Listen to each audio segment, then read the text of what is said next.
butt liquor. Here is a personal video just for you, guy. Okay, so I know it was the end of the lesson and I sent through that CAGED system chords, just major chords for the time being. And it was a lot of information to throw at you in a short amount of time. So, and the handout doesn't explain everything. All right, so what we'll talk about is the CAGED system or CAGED forms, right? What that means is like, you think of the word cage, C-A-G-E-D, right? We've got all of those chords on the guitar. We've got a C chord, an A chord, a G chord, an E chord, and a D chord.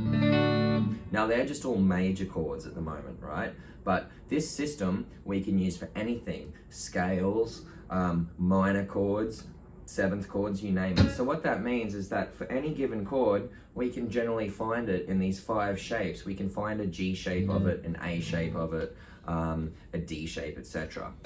But the tricky thing is, and what you need to learn, right, is where the root notes are in each chord, and that's how they function. So let's start. I know that you're pretty sweet with E and A forms at the moment, so which is 6 string roots and 5th string roots. So basically, let's look at an E major chord, right?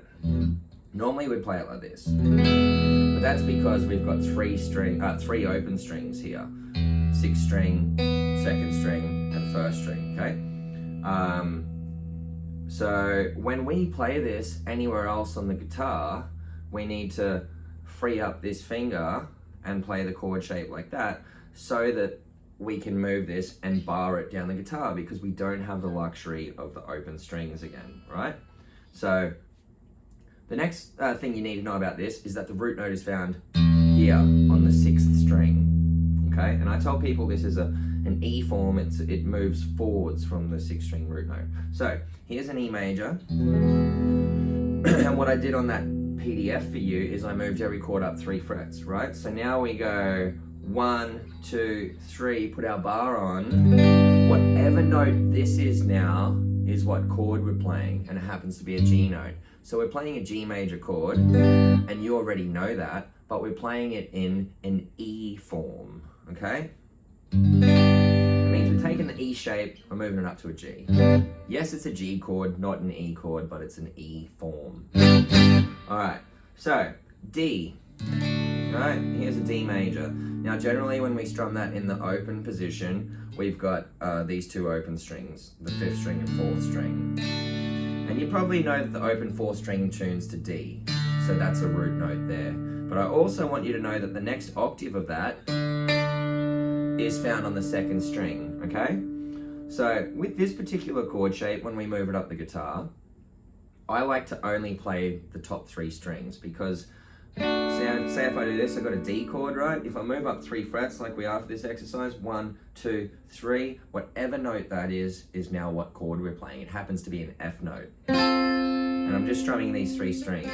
The reason I don't try to emulate, like if we play a D chord like this now, and if you wanted to strum strings 5 and 4, you'd have to put a bar back here, right? Which really sucks when you move it up the guitar. So I tell people, just top 3 strings, great. Okay, so you'd really need, once again, to understand where your root note is for that. So if I moved it to here now, that's an E note. Here's an E major chord, but in a D form. Here's an F major chord in a D form. Here's a G major chord in a D form, an A major chord in a D form, right? Whatever note this finger's on. All right. Next we have the C shape, okay? You know a C chord really well. Once again, you need to understand where the root note, it is a 5th string root note, okay? And when we play this chord in the open position, we're playing 2 open strings, the 3rd string and the 1st string. So once again, when we move this up the guitar now, we don't have the luxury of the open strings. So you'll see me reconfigure the chord with these fingers now, which sort of sucks at first, so that I can use this for a bar when I move it up the guitar, because that's covering those open strings. So here's an C note. If I move it up 2 frets and put this little bar on just from the 3rd string down, whatever note I'm playing here is the new root note, and it happens to be a D. If I move it up one fret, I got a D sharp or an E flat, okay? So I'm playing in this case, I'm playing a D major chord in what we're gonna call a C form, because the form is modeled off a C chord. All right, next, A major. In the open position, we play it like this, right? And we've got two open strings, 5th string, 1st string. What I need you to know here is that the root note is on the 5th string again. And when we move this down the guitar, we've got to put a bar on, okay? And that's a really shit thing to do. So let's learn to play those 3 strings with 1 finger. So now here's my A major. If I move it up the guitar, that's a C major, okay? But we're going to call that an A form again. It's a C major chord in an A form. Final one. This one fucks everyone up. Everyone hates this. The G form. Alright? A lot of people play their Gs like this. That's totally fine. You can also play it like this. Alright? Now what I need you to know here is the root note is that 6th string.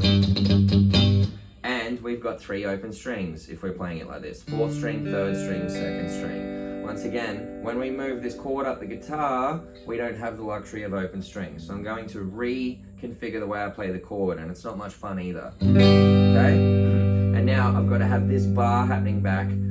I like to think it's 3 frets back from where my root note is. 1 fret, 2 fret, 3 frets. So if I was to move this chord up to an A note, I now get an A, like this is a G major, now I get an A major, now I get a B major, C major.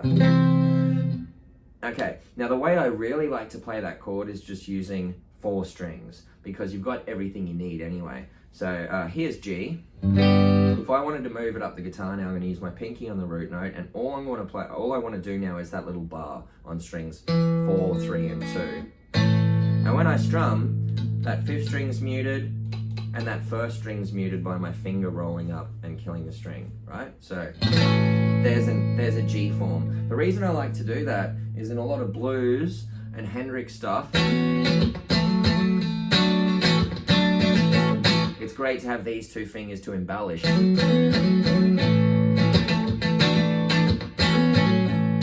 All right, so what you need to kind of understand about this is that there's 2 chords that are built from a 6th string root note.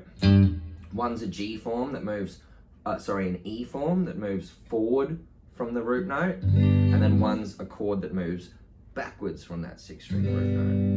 Now on the 5th string, we have the exact same thing. We've got a C form, the root note's on the 5th string and it moves backwards. Then we have an A form. Root note's on the 5th string again and moves forwards. Then we've got this lonesome little D form on its own where the root note's on the 2nd string, okay? And we're just gonna strum 3 strings with that one. All right, your head's still probably buzzing and it's a little bit confusing, but I think when I do this now, this next thing, it'll all sink in for you. I hope it does. And this is sort of what I set you for homework, right? So I'm gonna pick the key of, C. So I'm gonna find 5 C chords on the guitar. And at the moment, you probably know 3 or 2 of them tops.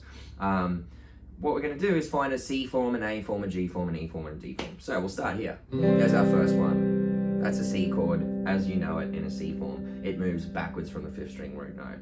So from that same, and if you think of the acronym or the way CAGED is spelt, if you've just played a C form, the next form or possibility of finding the chord is the A form. So here's my C form, C, A, CAGED, C-A-G-E-D, A form is here. What an A form means is you play that A major chord, but you move the root note up to a C.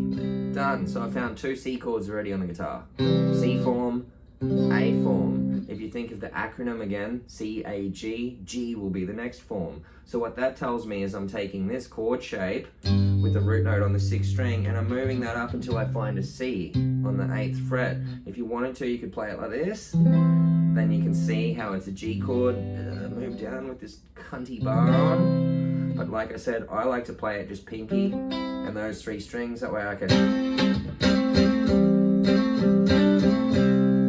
do that sort of shit. Now, once again, harping on about what I said, you've got 2 two chords built from the 5th string root note. One goes backwards, one goes forwards. You've got the same shit for a 6th string root note. One goes backwards, that's the G form.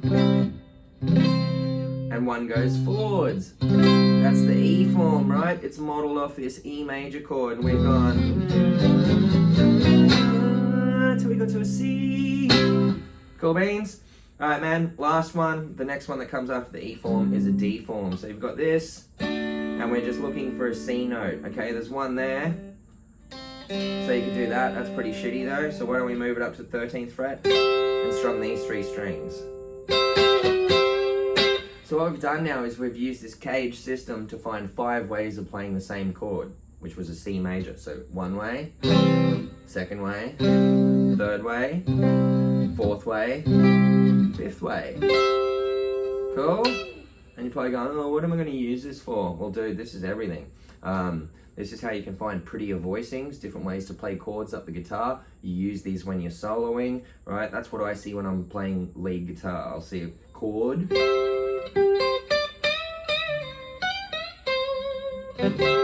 And I can play licks around it.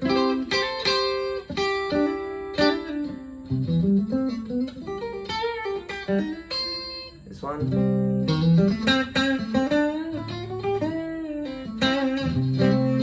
This one.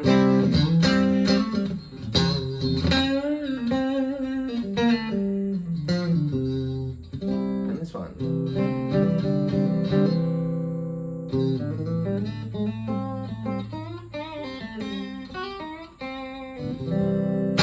Hope that makes sense, buddy. So I'd love to challenge you to do that same exercise, but maybe off an A note, okay? So in other words, you're going to use this CAGED system, excuse me, and find 5 ways to play an A major chord.